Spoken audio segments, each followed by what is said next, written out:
Good morning students. Amalgamation అనేది చేద్దాం.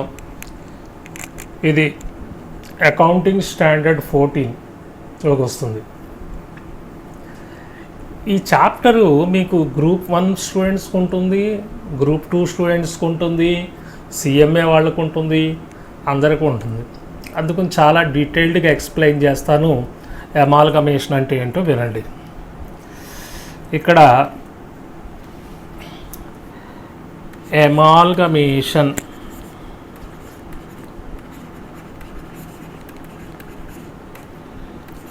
AS 14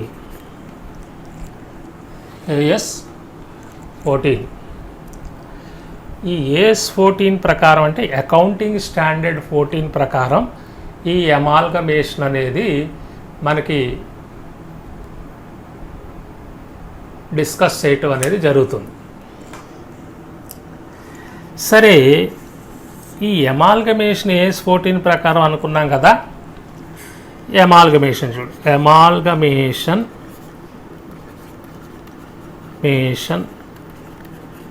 of companies, అది అమాల్గమేషన్ అంటే అమాల్గమేషన్ ఆఫ్ కంపెనీస్. అఫీషియల్గా ఎక్కడ మీ బుక్స్లో అమాల్గమేషన్ అనే హెడ్డింగ్ ఇస్తాడు కానీ అమాల్గమేషన్ ఆఫ్ కంపెనీస్ అని ఇవ్వడు. అయినప్పటికీ ఇంప్లైడ్ మీనింగ్ ఏంటండి అంటే అమాల్గమేషన్ ఆఫ్ కంపెనీస్ అని అర్థం. మనకి soul traders partnership,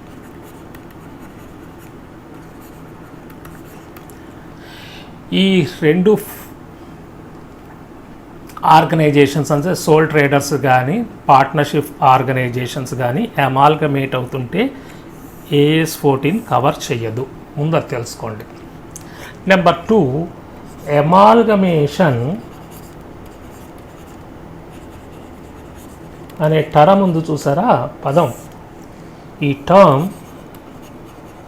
special meaning ఉంది ఈ చాప్టర్లో. అదేంటండి అంటే ప్యూర్ అమాల్గమేషన్.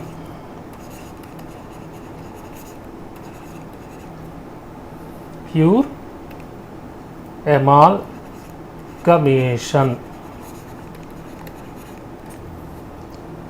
ఒకటి. రెండోది అబ్జార్ప్షన్.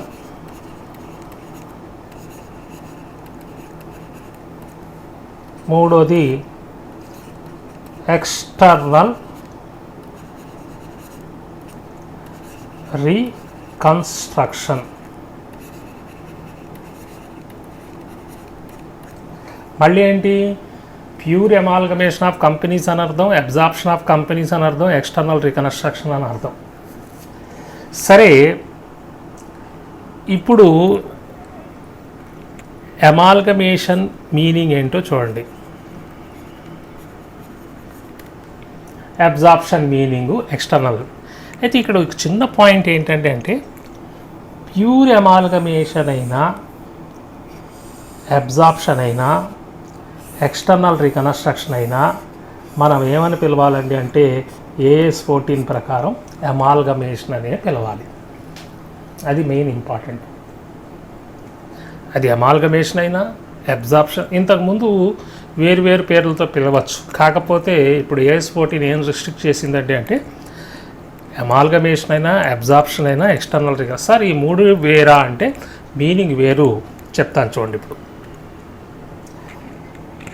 Amalgamation, pure amalgamation.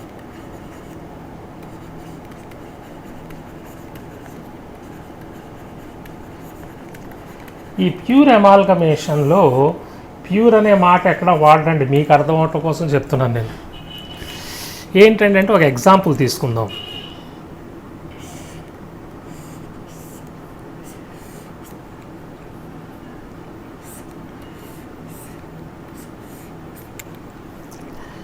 ఏ కంపెనీ, బి కంపెనీ అని రెండు కంపెనీలు ఉన్నాయి. అవి వేటిని మ్యానుఫ్యాక్చరింగ్ చేస్తున్నాయండి అంటే బిస్కెట్స్ని తయారు చేస్తున్నాయి.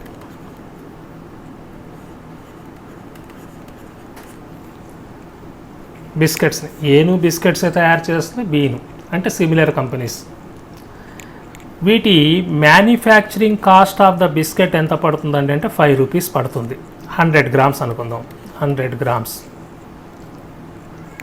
అయితే ఏ 100 గ్రామ్స్ బిస్కెట్ ప్యాకెట్ని ₹10 రూపీస్కి అమ్ముతుంది. ఏతో పోల్చుకుంటే మార్కెట్లో బీకి కొంచెం బ్రాండ్ వాల్యూ తక్కువ ఉంది కాబట్టి ₹9కి అమ్ముతుంది అనుకుందాం, 100 గ్రామ్స్. ఇప్పుడు జనాలు ఏం చేస్తారంటే పీపుల్ తక్కువ ప్రైస్ ఉన్నదానికి ఎక్కువ ఇష్టపడతారని చెప్పేసి బీనే ఎక్కువ కొంటున్నారు. చూడండి, ఇక్కడ వీడు 10కి అమ్మినా వాడు అక్కడ 9కి అమ్మినా వీళ్ళకి ప్రాఫిట్ ఎంత ఉందండి అంటే మార్జిన్ ఏకేమో 5 రూపీస్ ఉంది, బీకేమో 4 రూపీస్ ఉంది.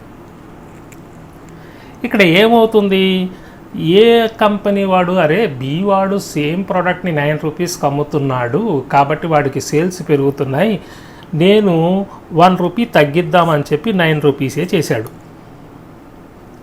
ఎప్పుడైతే 9 రూపీస్ చేశాడో ఆటోమేటిక్గా జనాలు ఏ కంపెనీ ఒక ప్రోడక్ట్ని కొనటం మొదలుపెట్టారు అనుకుందాం. ఇప్పుడు ఏమైంది, బి కంపెనీ వాడు అరే వాడు 9 రూపీస్కి మన ఈక్వల్ ప్రైస్కి తీసుకొచ్చాడు కాబట్టి మనం ₹1 తగ్గించి 8 రూపీసే చేద్దామని చెప్పి 8 రూపీస్ చేశారు బి కంపెనీ వాళ్ళు. అప్పుడు మళ్ళీ న్యాచురల్గా బి కంపెనీ కొనటం మొదలుపెట్టారు. సరే, మరి వీడు కూడా 1 రూపీస్ తగ్గించి 8 రూపీస్కి తీసుకొచ్చాడు. ఇలా జరుగుతుంటే దీన్ని కట్ త్రోట్ కాంపిటీషన్ మాట వినే ఉంటారు. ఈ కాంపిటీషన్ వల్ల వీళ్ళు ఏమవుతుందండి అంటే మార్జిన్ కోల్పోవాల్సి వస్తుంది. 5 రూపీస్కి ఫస్ట్ 5 రూపీస్ ప్రాఫిట్ వస్తుంది ఏ కంపెనీకి, బి కంపెనీకి 4 రూపీస్ వచ్చేది చిన్నగా గ్రాడ్యువల్గా ప్రాఫిట్ రెడ్యూస్ అవుతూ వస్తుంది. కాబట్టి వీళ్ళు ఏం చేస్తున్నారంటే అంటే వీళ్ళ ప్రాఫిట్స్ తగ్గుతున్నాయి. Number 1 point. Number 2, huge advertisement cost. ఏమండి, ఎప్పుడైతే ప్రైస్ తగ్గించారో మా ప్రోడక్ట్ మంచిది అని చెప్పి వీళ్ళు యాడ్ ఇచ్చి ఏం చేయాల్సి ఉంటుందండి అంటే వీళ్ళు ఎక్కువ అడ్వర్టైజ్మెంట్ కాస్ట్ పే చేయాల్సి ఉంటుంది. అల్టిమేట్గా కంపెనీస్ యొక్క మెయిన్ ఎయిమ్ ఏంటి చెప్పండి, ప్రాఫిట్స్ని పొందటం. కానీ ఇక్కడ ప్రాఫిట్స్ తగ్గిపోతున్నాయి 2 కంపెనీల మధ్య పోటీ వల్ల. అందువలన board of directors of the 2 companies ఏం చేశారండి అంటే ఒక చోట చేరి మనం ఏ కంపెనీ బి కంపెనీ విడివిడిగా బిస్కెట్స్ని మ్యానుఫ్యాక్చరింగ్ చేసి అమ్ముతుంటే అల్టిమేట్గా ఈ కాంపిటీషన్ వల్ల కన్సూమర్ అనేవాడు బెనిఫిట్ అవుతున్నాడు, మనకి బెనిఫిట్ రావట్లేదు. కాబట్టి మనం ఇద్దరం ఒక కంపెనీగా కలిసిపోదాము. ఇంతకుముందు నీది ఏ కంపెనీ, నాది బి కంపెనీ కదా, మనం ఇద్దరం కంపెనీగా కలిసిపోతే మనం ఎంత ప్రైస్ పెడితే అంత ప్రైస్కే మనకి కస్టమర్స్ అనేవాళ్ళు కొనుక్కుంటారు. మ్యాక్సిమం ఏమవుతుందండి అంటే ప్రాఫిట్స్ వస్తాయి, మినిమైజ్ ద అడ్వర్టైజ్మెంట్ కాస్ట్ అవుతుందనే ఉద్దేశంతో వాళ్ళు ఏం చేస్తారంటే అంటే మనకి ఈ నిర్ణయానికి వచ్చారు. ఏమైంది, వీళ్ళు ఒక నిర్ణయానికి వచ్చి ఇదిగో ఏబి కంపెనీని స్టార్ట్ చేస్తారు. ఇలా కలవడాన్ని amalgamation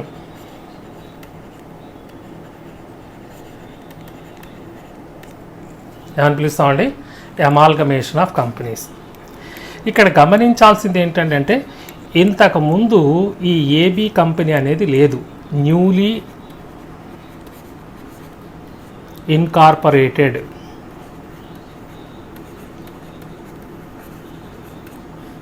company by A and B directors. ఏం చేస్తారంటే ఈ కంపెనీని కొత్తగా సృష్టిస్తారు, రిజిస్టర్ చేస్తారు, ఇన్కార్పొరేటెడ్ కొత్త కంపెనీ. వీళ్ళు ఏ కంపెనీ వాడు బి కంపెనీ వాళ్ళు తమ బిజినెస్ని ఏబి కంపెనీకి అమ్మేస్తారు. ఏబి కంపెనీ వాళ్ళు ఏం చేస్తుందంటే ఏ కంపెనీ బిజినెస్ని బి కంపెనీ బిజినెస్ని కొనుక్కుంటుంది. ఇది అమాల్గమేషన్ అంటే. ఇప్పుడు ఇక్కడ కొన్ని పదాలు చూడండి, టర్మ్స్ చూడండి. ఏ కంపెనీ అనేది vendor, company, liquidate company,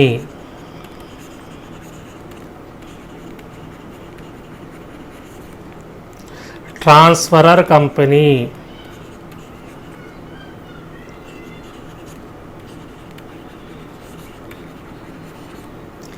old company, ఏమైనా పేర్లతో పిలువు. వెండార్ కంపెనీ అను, లిక్విడేట్ అంటే మూసుకుపోయే కంపెనీ అని చెప్పు, బదలాయిస్తున్న కంపెనీ ట్రాన్స్ఫరర్ కంపెనీ అను, లేదా ఓల్డ్ కంపెనీ అను. దీనికి కూడా అంతే, vendor company, B also vendor company, తర్వాత liquidate company,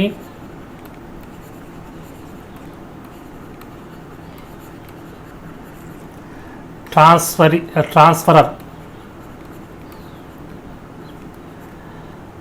company, old company. ఎన్ని పేర్లు ఉన్నాయి. అయితే మీకు ఏబీ కంపెనీ అనేది న్యూ కంపెనీ. ఏమండి ఇంతకుముందు ఎగ్జిస్టెన్స్లో లేదు సార్ ఇది. తర్వాత పర్చేజింగ్ కంపెనీ,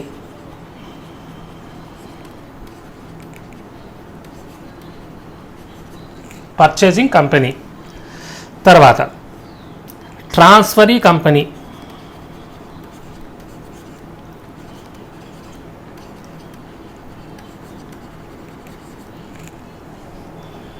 న్యూ కంపెనీ అనొచ్చు, పర్చేజింగ్ కంపెనీ అనొచ్చు, ట్రాన్స్ఫరింగ్ కంపెనీ అనొచ్చు, ఏదైనా సరే ఇది. ఇందులో మనం ఓవరాల్గా చూసుకుంటే నీకు లిక్విడేట్ కంపెనీస్ ఎన్ని ఉంటాయండి అంటే, ఎల్సీ అంటే లిక్విడేట్ కంపెనీస్ మినిమం 2 ఉంటాయి.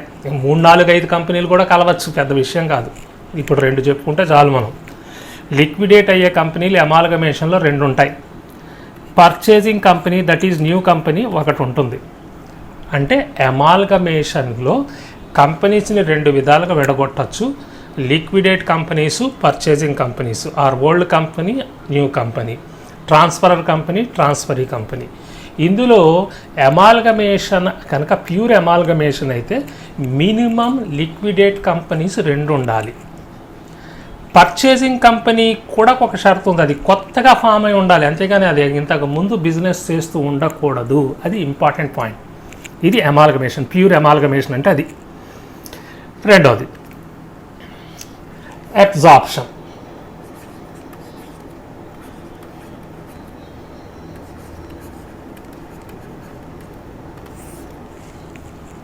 దీనికి ప్యూర్ అనేది లేదా అబ్జార్ప్షన్ అని అన్నాను. ఇక్కడ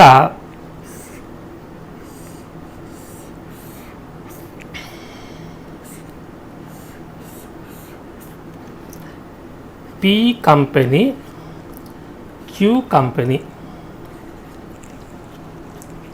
ఇందులో which one is the small company? నేను ఇచ్చిన పిక్చర్ని బట్టే తెలుస్తుంది కదా. Q company is the small company, P company is the big company. Q company business చేయలేని పరిస్థితుల్లో క్యూ కంపెనీ తన బిజినెస్ని పి కంపెనీకి సేల్ చేస్తుంది.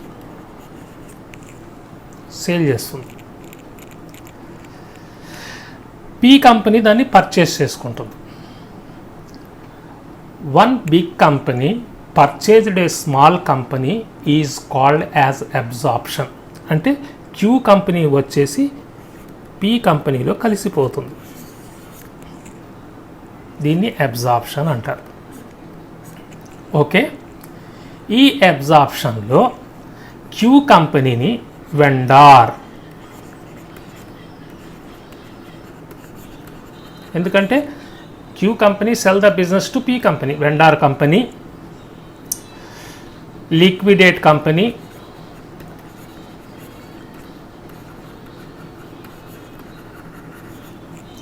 ట్రాన్స్ఫరర్ కంపెనీ,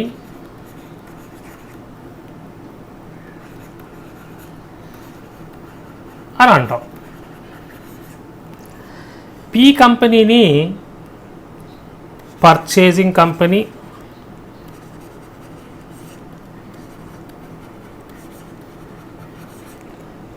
తర్వాత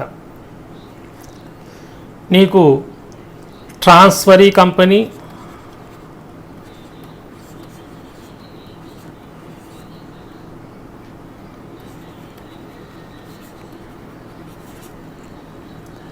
అయితే ఒక చిన్న మాట వాడు, న్యూ కంపెనీ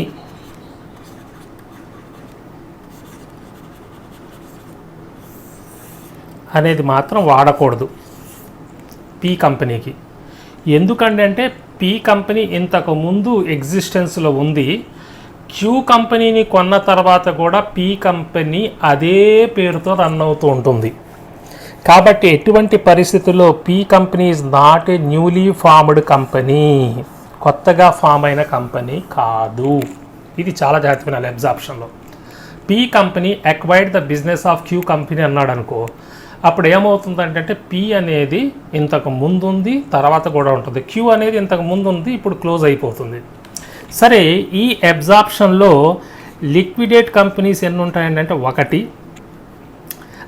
అమ్ముడుపోయే కంపెనీ ఒకటి, పర్చేసింగ్ కంపెనీ ఎంత ఉంటుందంటే ఒకటి. ఇది అబ్జార్ప్షన్.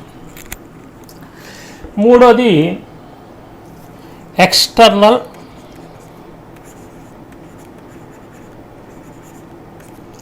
రీకన్స్ట్రక్షన్. ఎక్స్టర్నల్ రీకన్స్ట్రక్షన్ అన్నాను, ఇంటర్నల్ రీకన్స్ట్రక్షన్ అని కూడా ఉందండి, అది సపరేట్ చాప్టరు, ఇందులోకి రాదు. External reconstruction. ఈ ఎక్స్టర్నల్ రీకన్స్ట్రక్షన్ అంటే ఏంటంటే అంటే ఇక్కడ చూడండి, ఒక కంపెనీ ఉంది,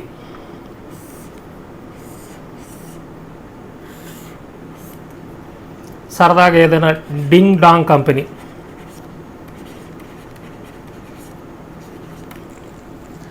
ఈ డింగ్ డాంగ్ కంపెనీ అనేవాళ్ళు ఏంటంటే అంటే చాలా లాసెస్లో నడుస్తుందండి,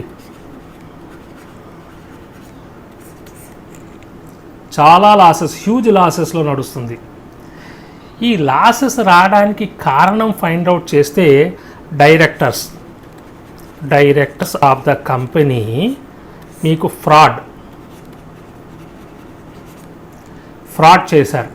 దేంట్లో ఏంటంటే రా మెటీరియల్ కమిషన్స్ కోసం తక్కువ రేటుకు కొని నీకు మార్కెట్లో ఈ ప్రోడక్ట్ని రిలీజ్ చేస్తే ఆ ప్రోడక్ట్కి చెడ్డ పేరు వచ్చి డింగ్ డాంగ్ కంపెనీ ప్రోడక్ట్ మంచిది కాదు అని చెప్పి ఒక అవగాహనకు వచ్చేశారు.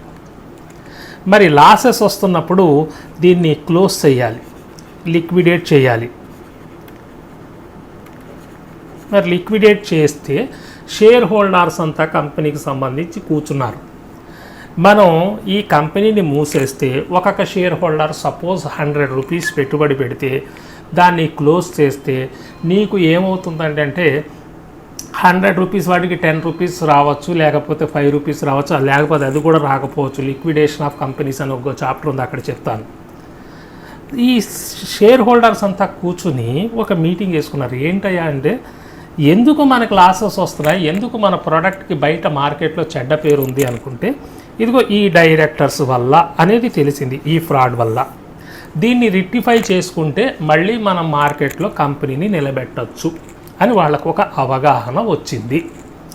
అప్పుడు ఏం చేశారంటే మనం వేరే కంపెనీ పేరుతో మళ్ళీ మనం మంచి డైరెక్టర్స్ని అపాయింట్ చేసుకుని మార్కెట్లోకి వెళ్దాము అని అనుకున్నప్పుడు డైరెక్ట్గా డైరెక్టర్లని తీసేసి డింగ్ డాంగ్ కంపెనీ బోర్డు పేరు కొట్టేసి ఇంకొకటి ఏ డేరింగ్ కంపెనీ అని చెప్పేసి బోర్డు మార్చేస్తే కుదరదండి. అందుకోసం ఏం చేయాలంటే కంపెనీస్లో డింగ్ డాంగ్ కంపెనీ వాళ్ళే ఒక కంపెనీని న్యూగా ఫామ్ చేస్తారు, ఇంతకుముందు ఉండదు. అది ఏం చేస్తారంటే డేరింగ్ కంపెనీ అవును పేరు పెట్టుకున్నారు. దీన్ని ఎవరు ఇన్కార్పొరేట్ చేస్తారు? ఇన్కార్పొరేటెడ్ బై ద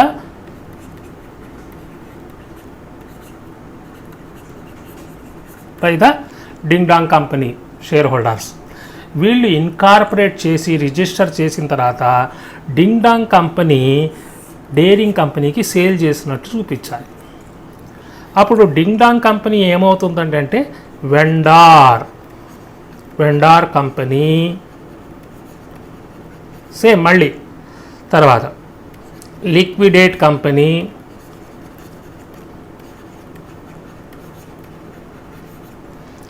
తర్వాత ట్రాన్స్ఫరర్ కంపెనీ,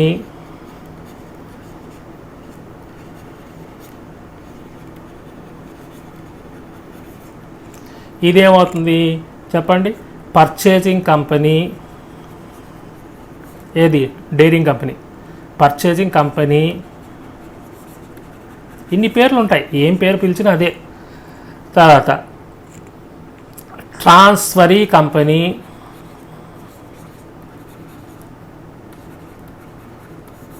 ఇంకో మాట వాడచ్చండి, న్యూ కంపెనీ వాడచ్చు. అబ్జార్ప్షన్లో వాడని మాట ఇక్కడ వాడుతున్నాను. New company because it is newly incorporated by the old company.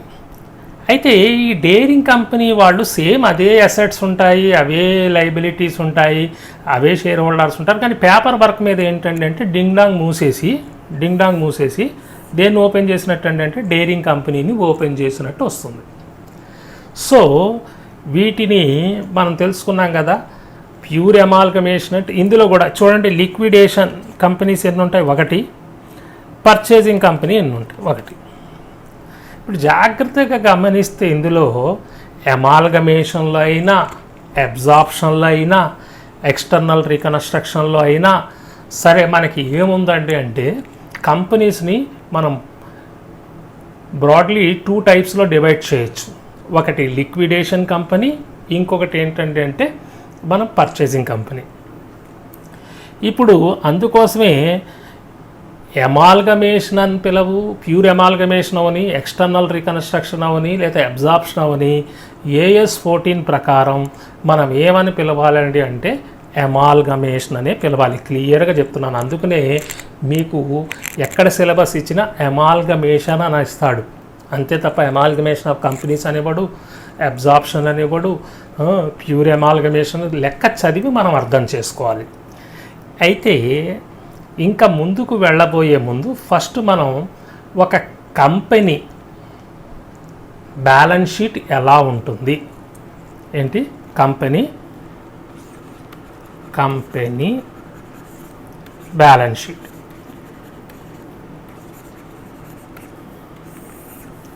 ఈ బ్యాలెన్స్ షీట్లో అసెట్స్ ఉంటాయి, లయబిలిటీస్ ఉంటాయి. ఈ అసెట్స్ ఉండే వాటిల్లో ఏ అసెట్స్ని మనం అమ్మచ్చు వెండార్ కంపెనీ దృష్టిలో అయితే, పర్చేజింగ్ కంపెనీ దృష్టిలో అయితే ఏ అసెట్స్ని కొనచ్చు ఒక కంపెనీవి, ఏవి అమ్మకూడదు, కొనకూడదు. అలానే లయబిలిటీస్ ఉంటాయి కదా. మనం వెండార్ కంపెనీ వాళ్ళు ఏ లయబిలిటీస్ని మనం పర్చేజింగ్ కంపెనీకి ట్రాన్స్ఫర్ చేయకూడదు, ఏమేమి చేయాలి అనేది తెలుసుకోబోయే ముందు అసలు ఫస్ట్ కంపెనీ బ్యాలెన్స్ షీట్ మీద గ్రిప్ ఉండాలి. అది కూడా నేను కంపెనీ బ్యాలెన్స్ షీటు ఎవరి సెన్స్లో ఎక్స్ప్లెయిన్ చేస్తానండి అంటే వెండార్ కంపెనీ దృష్టిలో ఎక్స్ప్లెయిన్ చేస్తాను. ఫస్ట్ వెండార్ కంపెనీ నేర్చుకుని తర్వాత పర్చేజింగ్ కంపెనీకి వద్దాం. ఒక వెండార్ కంపెనీ తన బ్యాలెన్స్ షీట్లో ఉన్నటువంటి అసెట్స్ని వేటిని అమ్ముకోవచ్చు, వేటిని అమ్ముకోవడానికి వీల్లేదు. అలానే ఏ లయబిలిటీస్ని మనం బయట పే చేయొచ్చు, లేకపోతే పర్చేజింగ్ కంపెనీకి ఇవ్వచ్చు, లేకపోతే ఏ లయబిలిటీస్ని అసలు మనం బయట పే చేయడానికి అవకాశం లేదు అనేది తెలుసుకోవాలి. అది తెలుసుకోవడానికి నేను ఒక కంపెనీ బ్యాలెన్స్ షీట్ తీసుకొని మీకు ప్రతి అసెట్ని క్లియర్గా ఎక్స్ప్లెయిన్ చేస్తాను, జాగ్రత్తగా వినండి.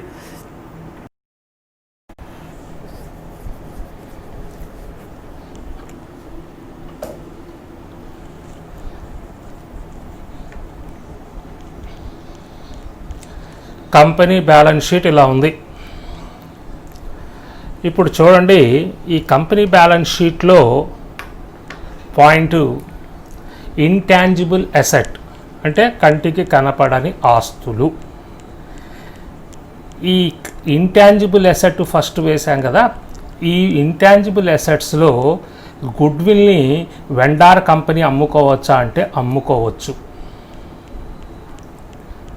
పేటెంట్స్ని అమ్ముకోవచ్చు, కాపీ రైట్స్ని అమ్ముకోవచ్చు, ట్రేడ్ మార్క్స్ని అమ్ముకోవచ్చు. అంటే ఇంటాంజిబుల్ అసెట్స్ని అమ్మచ్చు. అయితే పర్చేజింగ్ కంపెనీ కొనచ్చా అంటే కొనుక్కోవచ్చు, కొనుక్కోకపోవచ్చు. పర్చేజింగ్ కంపెనీకి వీటి మీద ఏదైనా ఇంట్రెస్ట్ ఉంటే కొనుక్కుంటుంది, లేకపోతే వెండార్ కంపెనీ బయట వాళ్ళకు అమ్ముకుంటుంది. క్లియర్గా చెప్తున్నానండి. అమ్మడానికి అవకాశం ఉందా? ఓకే, అవకాశం ఉంది. పర్చేజింగ్ కంపెనీ కొనుక్కోవడానికి అవకాశం ఉందా? అవకాశం ఉంది. ఒకవేళ పర్చేజింగ్ కంపెనీకి ఈ ఎసెట్ తీసుకోవటం ఇష్టం లేకపోతే బయట అమ్ముకోవచ్చు, బయట అమ్ముకుని క్యాష్ చేసుకోవాలి. తర్వాత అలానే ఫిక్స్డ్ అసెట్స్, ల్యాండ్ అండ్ బిల్డింగ్స్ని అమ్మచ్చా? అమ్ముకోవచ్చు వెండార్ కంపెనీ. ప్లాంట్ అండ్ మిషనరీని అమ్మచ్చు, ఫర్నిచర్ని అమ్మచ్చు, లూజ్ టూల్స్ని అమ్మచ్చు. అయితే పర్చేజింగ్ కంపెనీ వీటిని కొనుక్కోవచ్చా అంటే కొనుక్కోవచ్చు, ఇష్టం లేకపోతే కొనుక్కోకపోవచ్చు.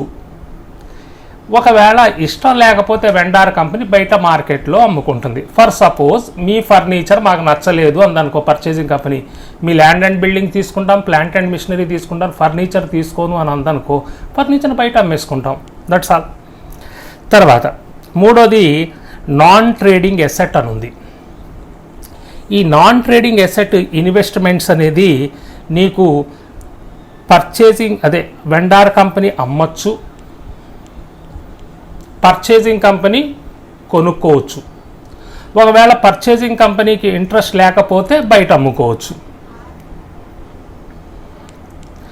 కరెంట్ అసెట్స్, వెండార్ కంపెనీ వాళ్ళు ఈ క్యాష్ అండ్ బ్యాంక్ బ్యాలెన్స్ని అమ్మచ్చు.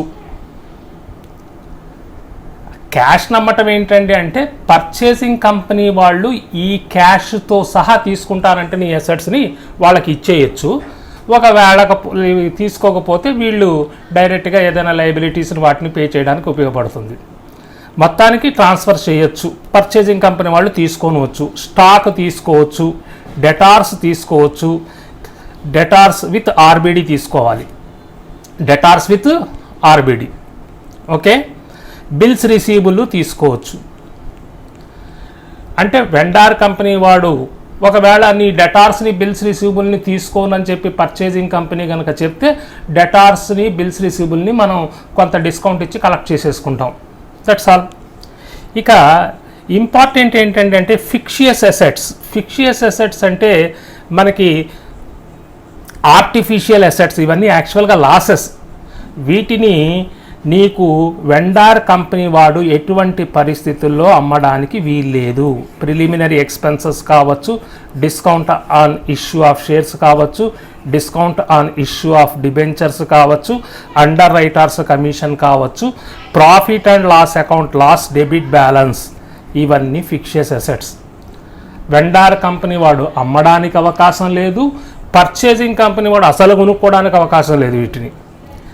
ఇవి ఈ ఫిక్షియస్ అసెట్స్ని ఏం చేస్తారండి అంటే ఈక్విటీ షేర్ హోల్డర్స్లో నుంచి తగ్గిస్తారు. ఈక్విటీ షేర్ హోల్డర్స్కి ఇచ్చే అమౌంట్లో నుంచి తగ్గిస్తారు. అందువలన the fictitious assets is to be adjusted from the equity share holders funds అని చెప్పుకుంటామండి.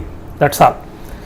ఇప్పుడు ఇందులో ఏమేమి తీసుకోవడానికి అవకాశం ఉంది, ఏమేమి లేదు, అమ్ముకోవడానికి అవకాశం ఉంది లేదని చెప్పాను క్లియర్గా. ఇక లయబిలిటీస్కి వద్దాం. ఇక్కడ వెండార్ కంపెనీ ఉంది కదా, ఇది purchase equity share capital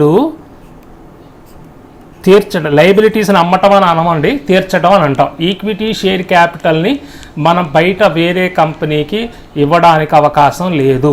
preference share క్యాపిటల్ని మనం వేరే కంపెనీ వాళ్ళకి ఇవ్వడానికి అవకాశం లేదు.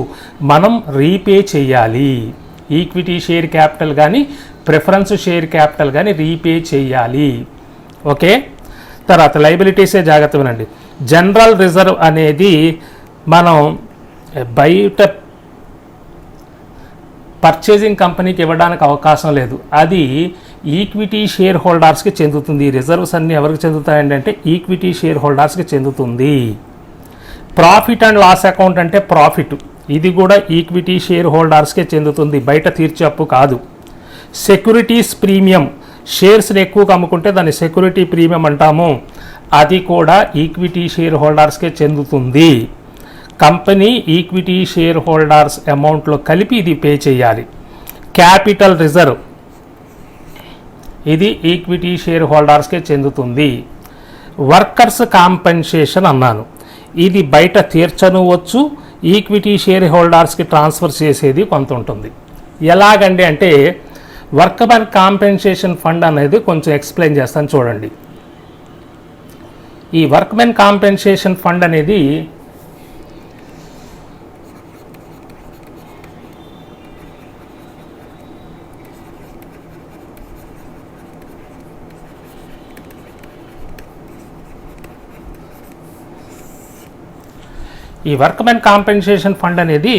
సపోజ్ కంపెనీ దగ్గర వర్కర్స్ ఉంటారు ఏబిసిడి అని, వీళ్ళకి నెలకి 10,000 రూపాయలు శాలరీ ఒక్కొక్కళ్ళకి. అయితే వీళ్ళకి ఏదైనా యాక్సిడెంట్ జరిగిందనుకోండి, ఏదో డెత్తో లేకపోతే కాలు విరగటమో చెయ్యి విరగటమో జరిగితే ఒక 10 lakhs ఎక్స్గ్రేషియా ఇవ్వాలి, కాంపెన్సేషన్ ఇవ్వాలి. ఇలా 10 lakhs ఒకేసారి కాంపెన్సేషన్, ఎప్పుడు యాక్సిడెంట్ జరుగుతుందో ఎవరికి తెలియదు కదా, అందువలన 10 lakhs కాంపెన్సేషన్ ఇవ్వాలి అని అనుకుంటే నీ దగ్గర అంత డబ్బు ఉండదు ఆన్ ద స్పాట్, కంపెనీ దగ్గర రొటేషన్లో ఉంటుంది కదండి, ఎప్పుడు యాక్సిడెంట్ జరుగుతుందో తెలియదు. అందువలన వర్కర్స్ మన దగ్గర రిస్కీ బిజినెస్ చేస్తున్నప్పుడు, ఎక్కడ మనకి మిషనరీస్ దగ్గర చేస్తున్నప్పుడు వాళ్ళకి ఏదైనా యాక్సిడెంట్ ఎప్పుడైనా జరగచ్చు. ఆ పర్పస్ కోసం ఏం చేస్తుందంటే కంపెనీ ఎవ్రీ ఇయర్ కొంత రిజర్వ్ క్రియేట్ చేస్తుంది, profit and loss account at R to workers compensation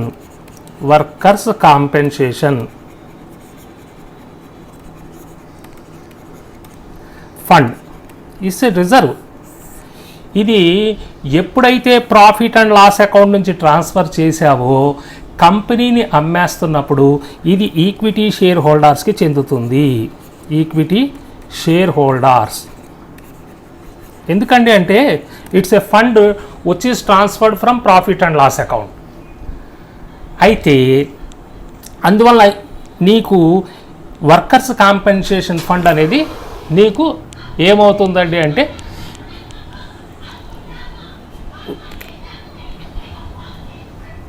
equity share హోల్డర్స్కి సంబంధించింది అవుతుంది. అయితే ఇక్కడ పాయింట్ ఏంటంటే అంటే ఈక్విటీ షేర్ హోల్డర్స్కి సంబంధించిందే బ్యాలెన్స్ షీట్లో వర్కర్స్ కాంపెన్సేషన్ ఫండ్ ఉంది. ఉండగా మనం ఏం చేసామంటే అంటే ఇప్పుడు కంపెనీ అమ్మేస్తున్న నాటికి there was a claim against workers compensation for rupees 3 lakhs అని ఇచ్చాడు అనుకో. అంటే మనకి ఇక్కడ వర్కర్స్ కాంపెన్సేషన్ ఫండ్ 10 lakhs ఏర్పాటు చేసాం. అమ్ముతున్న రోజున ఒక వర్కర్కి యాక్సిడెంట్ జరిగింది, ఆ యాక్సిడెంట్ జరిగిన వర్కర్కి మనం 3 lakhs రూపీస్ కాంపెన్సేషన్ ఇవ్వాలి. ఆ 3 lakhs కాంపెన్సేషన్ అనేది లయబిలిటీ అవుతుంది. ఏమవుతుంది?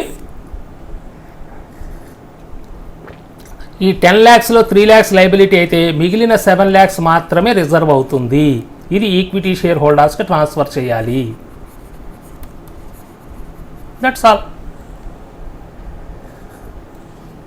మళ్ళీ చెప్తున్నాను, వర్కర్స్ కాంపెన్సేషన్ ఫండ్ నీకు ఎటువంటి అడ్జస్ట్మెంట్లో ఇన్ఫర్మేషన్ ఇవ్వకపోతే it's a purely equity share holders fund అవుతుంది.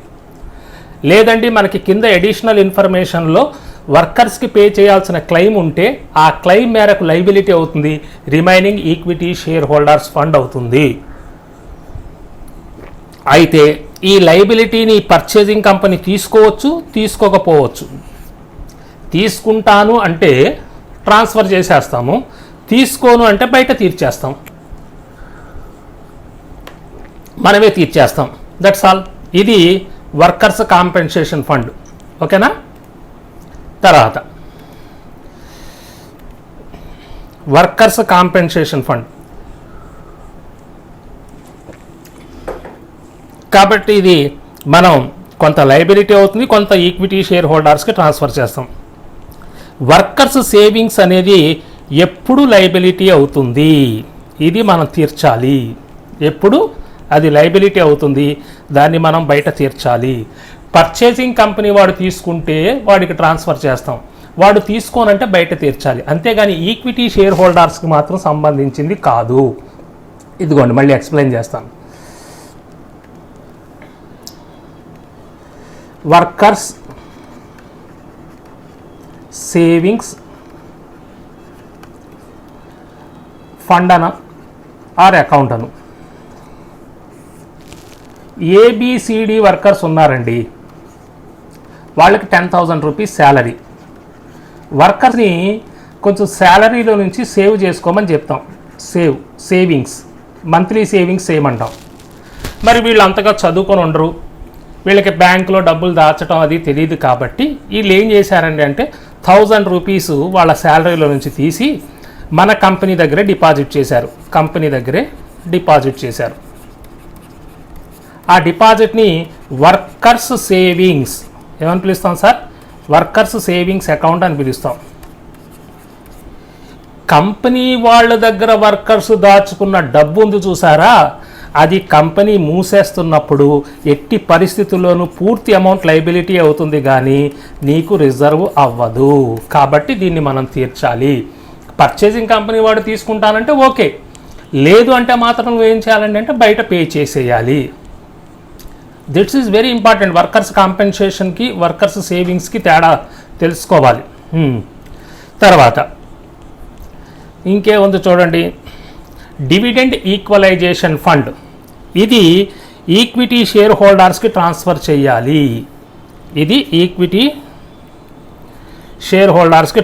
చేయాలి. ఎందుకంటే డివిడెండ్ అనేది మనం ఫర్ ఎగ్జాంపుల్ 100 రూపీస్ షేర్ మీద 10 రూపీస్ ప్రాఫిట్ ఇస్తున్నాం అనుకోండి డివిడెండ్.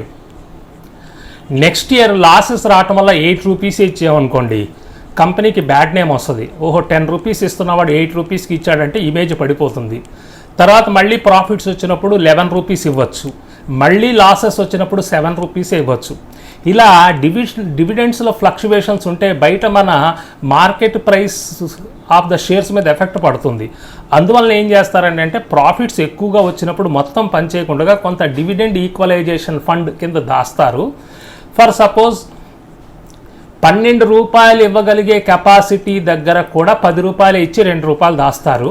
నెక్స్ట్ ఇయర్ కనుక 8 రూపాయలు ఇవ్వాల్సిన సందర్భం వస్తే ఈ 2 రూపీస్ యాడ్ చేసి 10 రూపీస్ ఇస్తారు. అంటే మొత్తం మీద డివిడెండ్ని ఒక లెవెల్లో మెయింటైన్ చేసుకుంటూ వస్తారు ఈక్వల్గా. అందుకోసమే దాన్ని డివిడెండ్ ఈక్వలైజేషన్ ఫండ్ అంటారు. ఇది ఎక్కడి నుంచి ట్రాన్స్ఫర్ చేయబడుతుంది? పిఎల్&డి అకౌంట్ నుంచి. కాబట్టి కంపెనీని మూసేస్తున్నప్పుడు బయట వాళ్ళకి ఎవరికి పే చేయక్కర్లేదు, ఇది ఈక్విటీ షేర్ హోల్డర్స్కి చెందుతుంది. తర్వాత ఇన్వెస్ట్మెంట్ ఫ్లక్చువేషన్ ఫండ్. మనం ఇన్వెస్ట్మెంట్స్ కొంటుంటాం, సేమ్ వాటి రేటు పెరగచ్చు తగ్గచ్చు. ఆ రిస్క్ని బేర్ చేయటం కోసం ఇన్వెస్ట్మెంట్ ఫ్లక్చువేషన్ ఫండ్ అని చెప్పి ప్రాఫిట్లో నుంచి దాచి పక్కన పెడతాము. ఆ ప్రాఫిట్లో నుంచి దాచి పక్కన పెట్టినటువంటిది ఈక్విటీ షేర్ హోల్డర్స్కే చెందుతుంది తప్ప బయట తీర్చాల్సిన అవసరం లేదు. చాలా క్లియర్. ఈ బ్యాలెన్స్ షీట్ మీద గ్రిప్ ఉన్నప్పుడేనండి మీకు లెక్కలు క్లియర్గా అర్థమయ్యేది. తర్వాత సింకింగ్ ఫండ్ అనేది కూడా మనం ఏంటంటే డిబెంచర్స్ని రిడమ్షన్ చేయటం కోసం కానీ లేదా మిషనరీని రీప్లేస్మెంట్ కోసం కానీ డబ్బు మొత్తానికి దాస్తాం సింకింగ్ ఫండ్. ఇప్పుడు కంపెనీని అమ్మేస్తున్నప్పుడు ఈ సింకింగ్ ఫండ్ అనేది ఈక్విటీ షేర్ హోల్డర్స్కే చెందుతుంది తప్ప బయట తీర్చాల్సిన అవసరం లేదు. ఓకే. మూడోది సెక్యూర్డ్ లోన్స్ అంటే అందులో డిబెంచర్స్ వస్తాయండి. ఈ డిబెంచర్స్లో ఉన్న ఇంపార్టెంట్ పాయింట్ ఏంటంటే పర్సంటేజ్ డిబెంచర్స్ అంటాం, దాని ముందు ఇంట్రెస్ట్ ఉంటుంది, అది మనకు తెలిసిందే. ఈ డిబెంచర్స్ని సెక్యూర్డ్ అని ఎందుకు అంటారంటే డిబెంచర్స్ని ఇష్యూ చేసేటప్పుడు మన దగ్గర ఉన్న ఫిక్స్డ్ అసెట్స్ని వాళ్ళకి తాకట్టు పెడతారు కాబట్టి వాటిని సెక్యూర్డ్ లోన్ అంటారు. కంపెనీ ఏదైనా లాసెస్ వచ్చినప్పుడు ముందు ఫిక్స్డ్ అసెట్స్ని అమ్మేసి డిబెంచర్ హోల్డర్స్కి తీర్చాలి కాబట్టి దాన్ని సెక్యూరిటీ లోన్ అంటారు.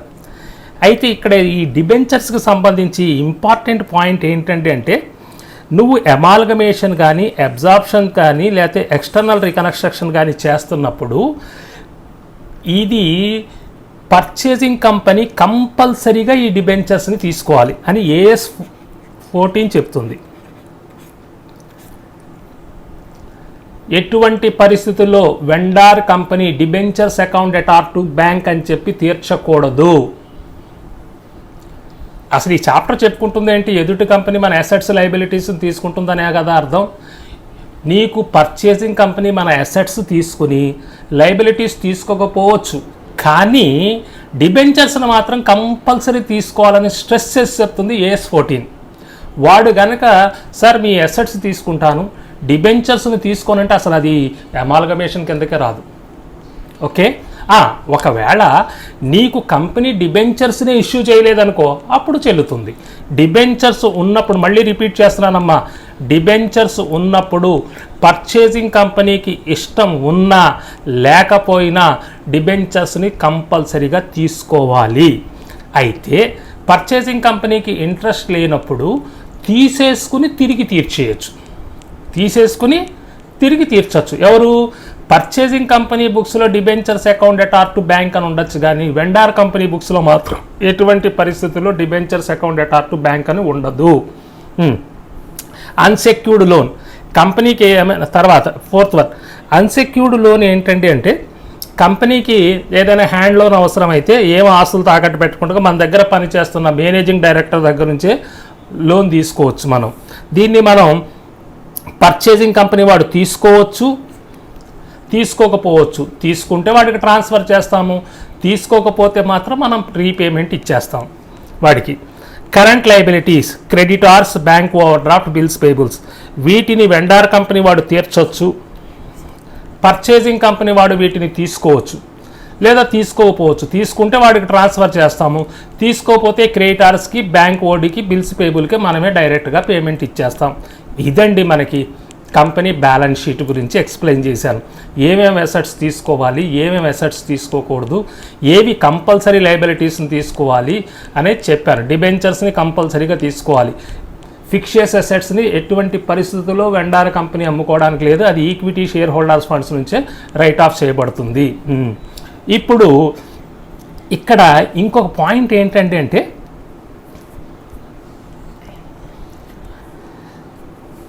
Vendor company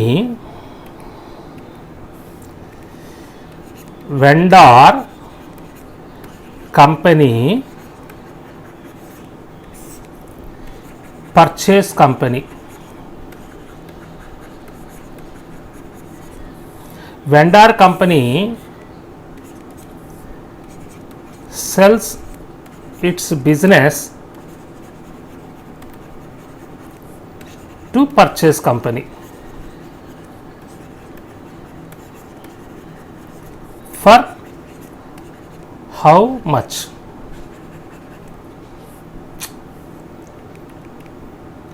For how much?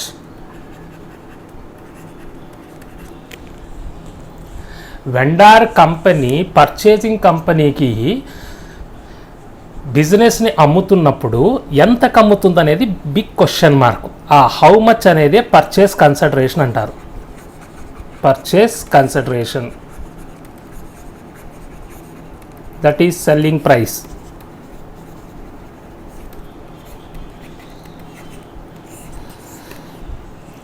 Vendor company purchasing కంపెనీకి ఎంతకైతే సేల్ చేస్తుందో ఆ సేల్ ప్రైస్ని ఏమని పిలుస్తారంటే అంటే పర్చేస్ కన్సిడరేషన్ అంటారు.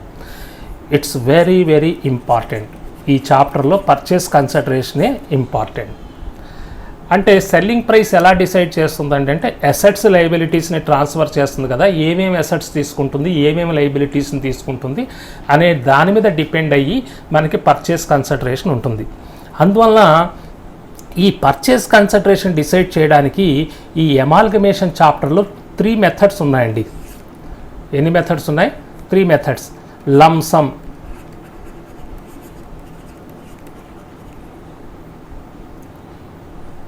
పేమెంట్ మెథడ్,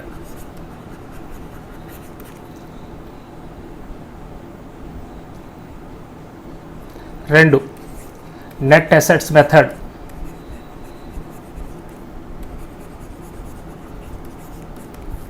మూడోది నెట్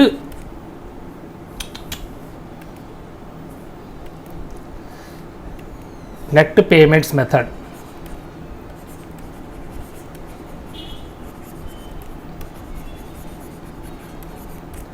అసలు ఈ చాప్టర్లో మొత్తం మనకి ఇదే ఇంపార్టెంట్. ఏంటంటే ఏది పర్చేస్ కన్సిడరేషన్ని కనుక్కోవడానికి లంసమ్ మెథడా,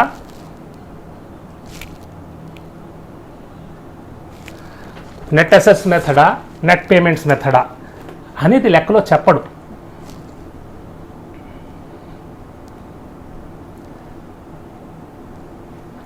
మనం డిసైడ్ చేసి చూసుకోవాలి. అందుకని ఒక ఎగ్జాంపుల్ తీసుకుని చేద్దాం. ఓకే,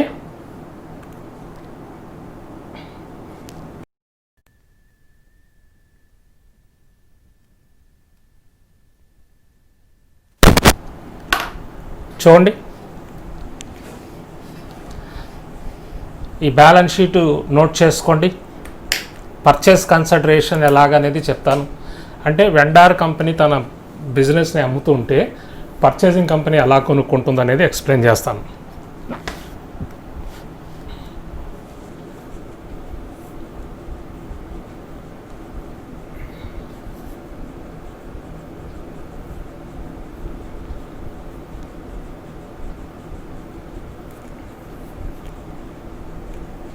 నోట్ చేసుకోండి బ్యాలెన్స్ షీటు, ఇది నేను ఓన్గా రాస్తుంది.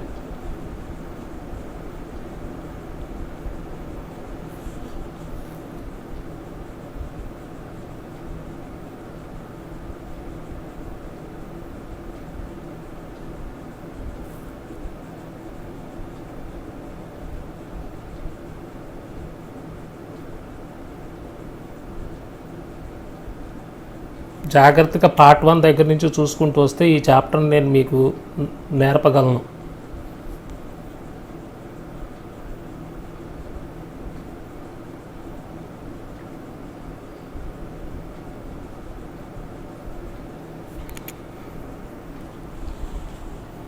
ఓకే,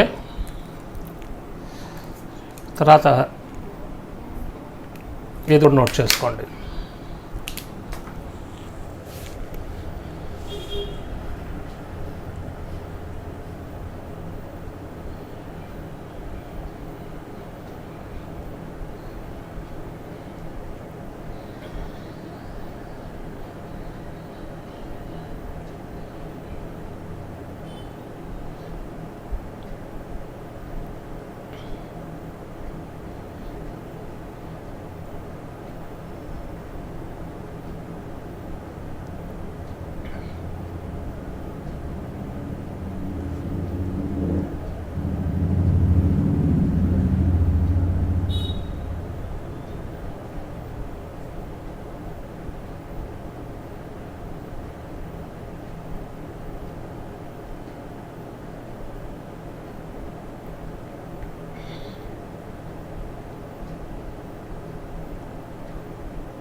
ఉన్నవి 3 మెథడ్స్. ఏదో ఒక మెథడ్లో మనకి లెక్క అడుగుతాడు. ఒకే లెక్కని సింపుల్ ప్రాబ్లంని తీసుకుని అసలు చెప్పి తర్వాత మీకు వెండార్ కంపెనీ బుక్స్లో జనరల్ ఎంట్రీస్ చెప్పిన తర్వాత ఒక లెక్క తీసుకుని ప్రాక్టికల్గా చేయిస్తాను. ఇప్పుడు చూడండి, నోట్ చేశారు అది. ఇక్కడ చాలా జాగ్రత్తగా గమనించు. The balance sheet of A vendor company, X company why company అని ఏదైనా ఇవ్వచ్చు, కానీ వాడు వెండార్ కంపెనీ అని ఇచ్చేస్తున్నాడు. సరే, ఏమున్నాయండి? గుడ్ విల్లు, అమ్ముకోవచ్చా లేదా? అమ్మొచ్చు. Buildings, machinery, stock, debtors, bank, cash ఇవన్నీ అమ్ముకోవచ్చు. ఈక్విటీ షేర్ క్యాపిటల్ అమ్మడానికి లేదు, పే చేసుకోవాలి. ప్రిఫరెన్స్ షేర్ క్యాపిటల్ని అమ్మడానికి లేదు, పే చేయాలి. జనరల్ రిజర్వ్ అమ్మడానికి లేదు, పే చేయాలి. 5% డిబెంచర్స్ని కంపల్సరీగా పర్చేజింగ్ కంపెనీ వాడు తీసుకోవాలి. సండ్రీ క్రెడిటార్స్ని కూడా మనం పే చేయొచ్చు. ఓకే, అయిపోయింది, సింపుల్. ఇప్పుడు వాడు ఏమంటున్నాడంటే అంటే calculation of purchase consideration in lump sum method గురించి చెప్తున్నానండి. క్యాలిక్యులేషన్ ఆఫ్ పర్చేస్ అలా నీకు చెప్పడు, నేను హెడ్డింగ్ పెట్టి ఇచ్చినట్టుగా లంసమ్ మెథడ్ అని. ఏమని ఇస్తాడంటే కింద నేను చెప్పిన పాయింట్ ఇస్తాడు, ఇలా ఇస్తాడు. The purchase company agreed to take over all the assets and liabilities. All the assets and liabilities అంటే బాగా గుర్తుపెట్టుకోవాలి, possible assets to be taken and possible liabilities to be taken అని అర్థం. అన్ని అసెట్స్ తీసుకుంటుందంటే నీ fictitious assets, preliminary expenses, discount on issue of debentures కూడా తీసుకుంటుందని కాదు. నీ జనరల్ లయబిలిటీస్ అంటే జనరల్ రిజర్వ్ కూడా తీసుకుంటుందని కాదు. అందుకనే నేను చెప్పాను బ్యాలెన్స్ షీట్ మీద గ్రిప్ ఉండాలని. ఆల్ అసెట్స్ అండ్ లయబిలిటీస్ అంటే possible assets and possible liabilities తీసుకుని నీకు ఎంత ఇస్తుందంట అంటే 15,000 ఇంటూ 10 రూపీస్ షేర్స్ ఇస్తుందంట. కొనుక్కుంటున్న వాడు ఎదుట మనిషి కాదండి, వాడు కూడా ఒక కంపెనీ, వాడి దగ్గర షేర్స్ ఉండొచ్చు.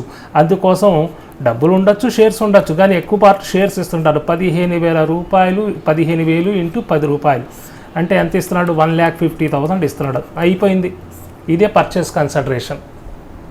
లంసమ్ పేమెంట్ మెథడ్లో వాడేం చేస్తాడు? నీ అసెట్స్ తీసుకుంటున్నాను, లయబిలిటీస్ తీసుకుంటున్నాను, వాటి వాల్యూ నాకు అనవసరం, నేను నీకు 1,50,000 ఇస్తాను, నువ్వు ఈ కంపెనీని వదిలేసి వెళ్ళిపో అని చెప్పి అన్నాడు.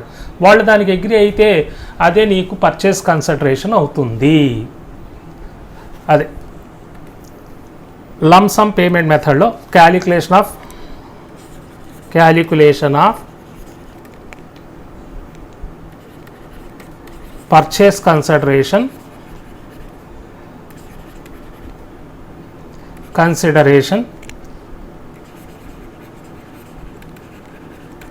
in lump sum డైరెక్ట్గా చెప్పేస్తాడు.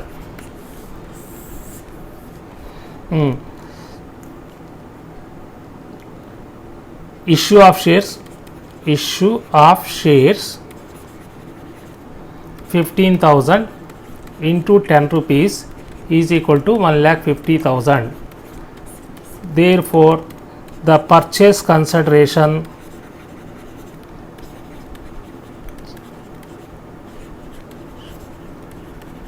is 1,50,000. First point ki ayipindi. First one is the over.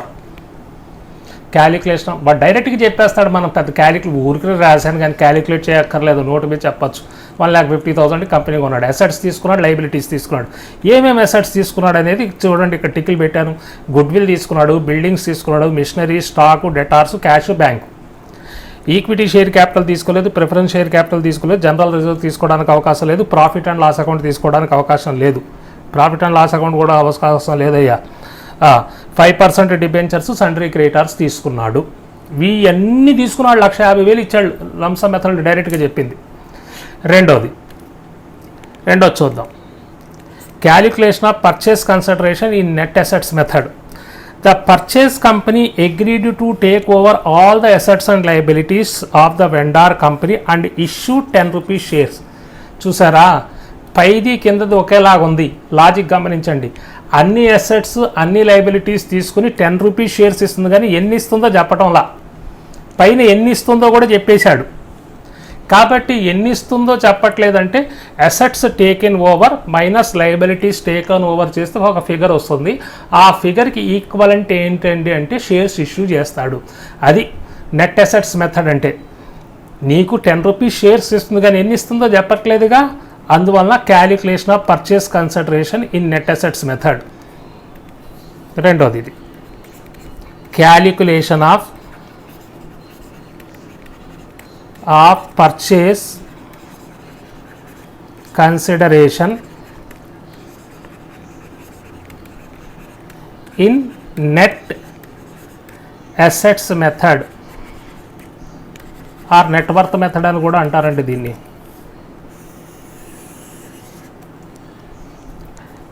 దీన్ని assets taken over.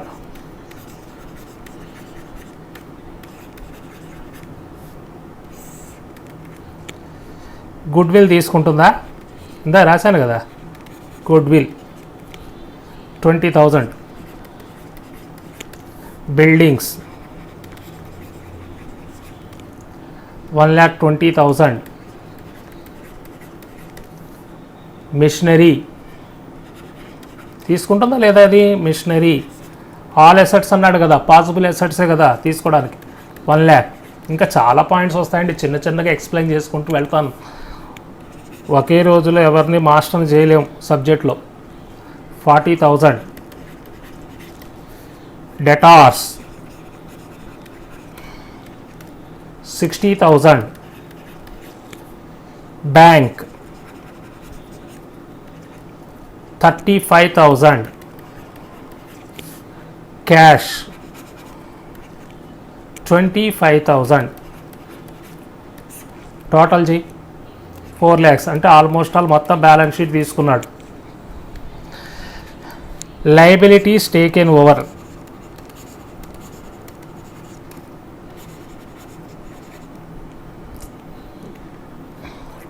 Taken over ఏమేమి ఉన్నాయండి లయబిలిటీస్ టేకెన్ ఓవర్ అంటే? ఈక్విటీ షేర్ క్యాపిటల్ తీసుకోకూడదు, ప్రిఫరెన్స్ క్యాపిటల్ తీసుకోకూడదు, జనరల్ రిజర్వ్ తీసుకోకూడదు, ప్రాఫిట్ అండ్ లాస్ అకౌంట్ తీసుకోకూడదు. 5% డిబెంచర్స్ కంపల్సరీగా తీసుకోవాలి AS 14 ప్రకారం అని చెప్పాను కదా. క్రెడిటార్స్ తీసుకున్నాడు, అదే చేస్తున్నాను చూడండి. Assets taken over minus liabilities taken over. ఏమున్నాయి ఇక్కడ? 5% డిబెంచర్స్ తీసుకుంటాడా లేదా? కంపల్సరీ తీసుకోవాలి, లేకపోతే అసలు ఈ డీలే జరగదు. 50,000. తర్వాత సండ్రీ క్రెడిటార్స్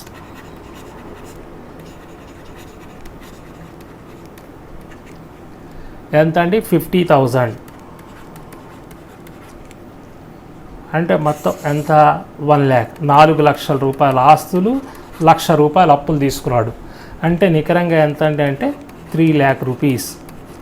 అది పర్చేస్ కన్సిడరేషన్.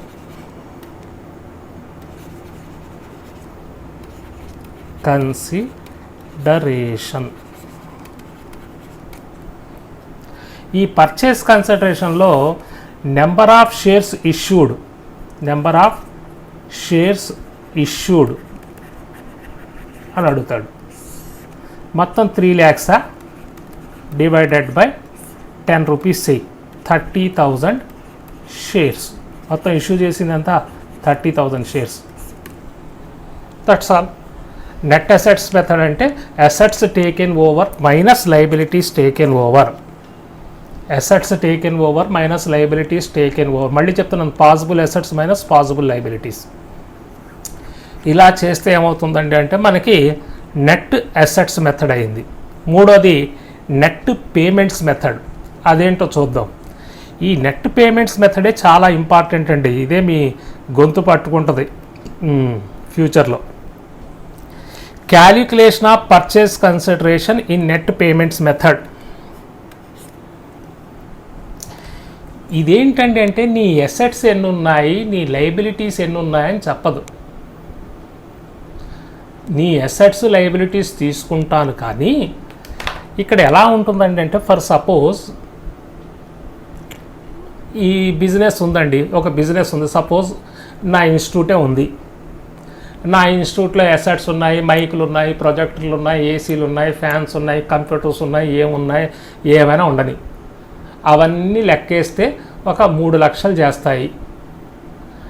ఎవడైనా నా బిజినెస్ కొనుక్కోవాలంటే 3 లక్షలు ఇచ్చి నా దగ్గర కొనుక్కోవాలి కదా. నేనే ఓనర్ని, నాకు 3 లక్షలు ఇచ్చేస్తే వాడికి ఇచ్చేసి వెళ్ళిపోతాను. 3 లక్షలు కాదు, నాకు ఇష్టమైతే 2 లక్షలకు ఇస్తాను, ఇష్టమైతే 1,00,000 రూపాయలకి ఇస్తాను.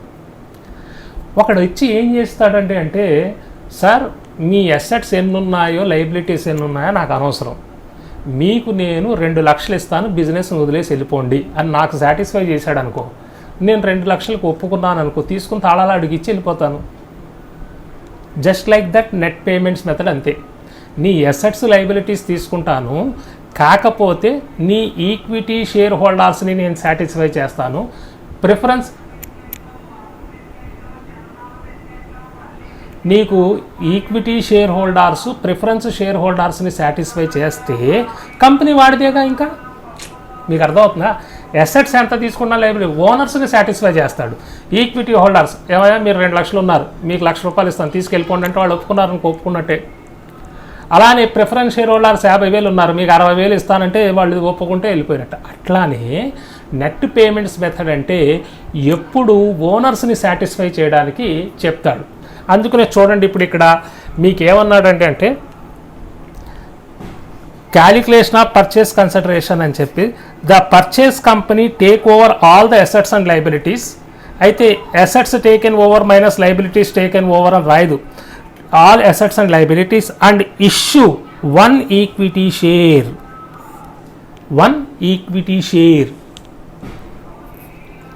of ₹10 each for every 2 shares held in vendor company అని.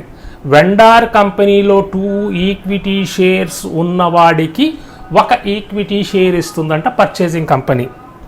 And issue 1 preference share of ₹10 each for every 1 share held in vendor company. 1 preference share హోల్డర్కి 1 ప్రిఫరెన్స్ షేర్ ఇస్తుందంట ₹10. ఇలా చెప్తే నెట్ పేమెంట్స్ నీకు షేర్ హోల్డర్స్ని సాటిస్ఫై చేయటం అంటే, మళ్ళీ చెప్తున్నాను, ఓనర్ని సాటిస్ఫై చేస్తున్నట్టు చెప్పితే అది నెట్ పేమెంట్స్ మెథడ్. దాన్ని ఎలా చేయాలో చూడండి, జాగ్రత్త వినండి, ఇదే ఇంపార్టెంట్. మూడోది క్యాలిక్యులేషన్ ఆఫ్, దీని మీద ఎక్కువ లెక్కలు వస్తాయి. క్యాలిక్యులేషన్ ఆఫ్ purchase consideration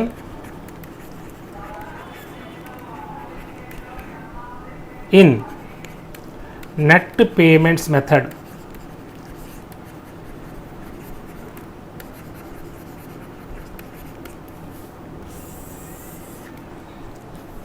ఒకటి ఈక్విటీ షేర్ హోల్డర్స్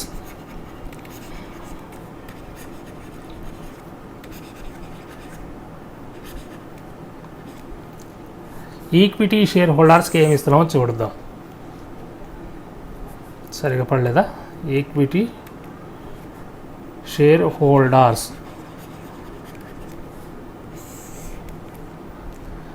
ఏమన్నాడు? 2 షేర్స్ వెండార్ కంపెనీలో గెట్స్ 1 షేర్. మరి వాడి దగ్గర ఎన్ని ఈక్విటీ షేర్స్ ఉన్నాయో చూడండి. బ్యాలెన్స్ షీట్లో ఎన్ని ఈక్విటీ షేర్స్ ఉన్నాయో చూడండి. 20,000 షేర్స్ ఉన్నాయా? 20,000 shares gets how many shares అనేది చూడాలి. 20,000 shares gets how many shares అంటే 20,000 ఇంటూ 1/2 అంటే 10,000 షేర్స్ ఇంటూ ₹10 ఒక్కొక్క షేరు. ఈక్విటీ షేర్ హోల్డర్స్కి వచ్చింది ఎంత అండి అంటే 1 lakh. హాఫ్ అమౌంటే కదయ్యా, 2 lakhsలో హాఫ్ వచ్చింది. రెండవది preference share holders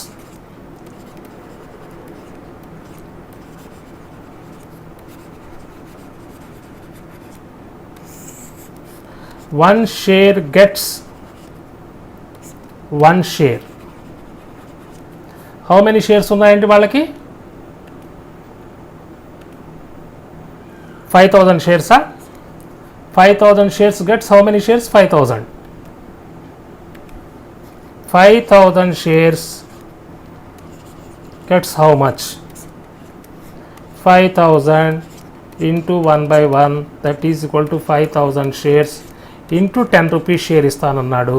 that is equal to 50,000. ఇవి రెండు యాడ్ చేయి, 1,50,000. అదే పర్చేస్ కన్సిడరేషన్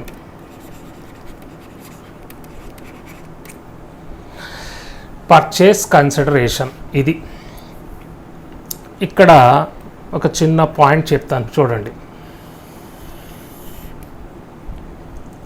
ఏమండి, ఈక్విటీ షేర్ హోల్డర్స్కి 2 షేర్స్ ఉంటే 1 షేర్ ఇస్తానన్నాడు చూసారా, దాన్ని స్వాప్ రేషియో అంటారు. ఏమంటారు సార్? 2 ఉంటే 1 ఇస్తానన్నాడు. 20,000 స్వాప్ రేషియో ఎంత అని రాస్తారంటే నీకు 1:2 ఇలా రాస్తారండి. స్వాప్ రేషియో అంటారు. దాన్ని రాయటం ఎట్లా రాస్తారంటే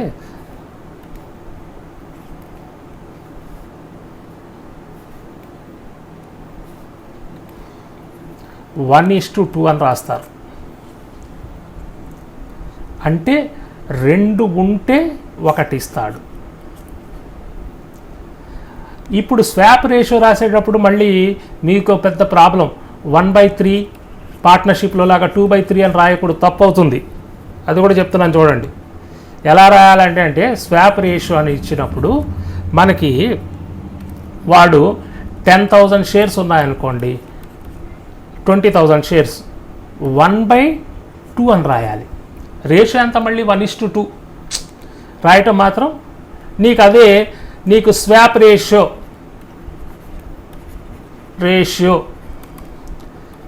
5:7 అన్నాడు అనుకో. ఫర్ ఎగ్జాంపుల్ ఇక్కడ ఏదైనా ఇది ఉంది, నీకు నేను 5 ఇస్తాను 7 ఉంటే అని అర్థం. చెప్పండి ఏమని రాస్తాం? 5/7 అని రాస్తాం. అంతేగాని 5/12 అని రాయం. స్వాప్ రేషియో అంటారు దీన్ని. అంటే ఎక్కడ లెక్కలో మీకు కనపడదు, ఎప్పుడైనా చెప్తే తెలుసుకోవటం కోసం చెప్పాను స్వాప్ రేషియో. ఇది నోట్ చేసుకోండి. ఇప్పుడు ఇది నోట్ చేసుకోండి. క్వశ్చన్ ఎక్కించుకున్నారు కదా ఇందాక.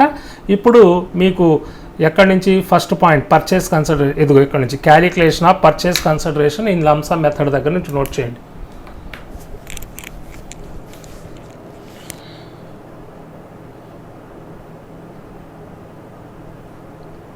దీని తర్వాత వెండార్ కంపెనీ బుక్స్లో ఎంట్రీస్ ఎలా రాయాలి, ఎలా క్లోజ్ చేయాలనేది నేర్చుకుందాం. ప్రతి లెక్కలో పర్చేస్ కన్సిడరేషన్ అనేది వస్తుంది. అది నేర్పుతూ వెండార్ కంపెనీ బుక్స్ని క్లోజ్ చేయటం నేర్పిన తర్వాత పర్చేసింగ్ కంపెనీ, అప్పుడు amalgamation in the nature of merger, amalgamation in the nature of purchase concept అప్పుడు ఎక్స్ప్లెయిన్ చేస్తాను. తొందర లేదు ఇప్పుడు. ఇది నోట్ చేశారా? నెట్ అసెట్స్,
నోట్ చేశారా?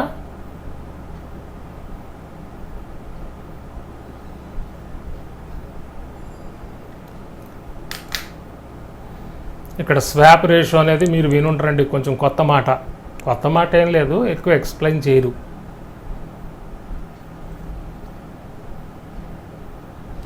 రెండు ఉంటే 1 ఇస్తానంటే 1:2 అని రాయాలి తప్ప 2:1 అని రాయకూడదు. ఇస్తున్నది ఎప్పుడు ముందు రాసి ఎన్ని ఉన్నాయో తర్వాత రాయాలి. పర్చేజ్ కంపెనీ ఇస్తాననేది ముందు రాసి వెండార్ కంపెనీలో తర్వాత రాయడాన్ని swap ratio 1:2. Equity share holders దృష్టిలో స్వాప్ రేషియో ఎంత? 1:2. ప్రిఫరెన్స్ షేర్ హోల్డర్స్ దృష్టిలో స్వాప్ రేషియో ఎంత 1:1.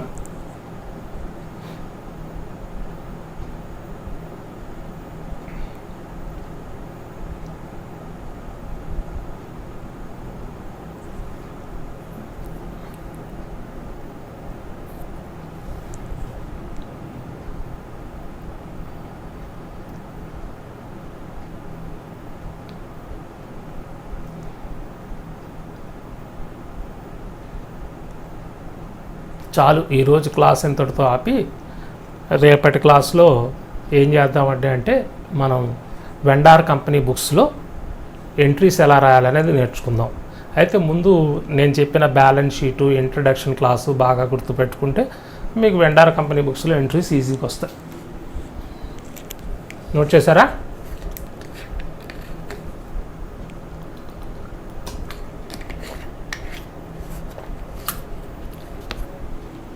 ఓకే.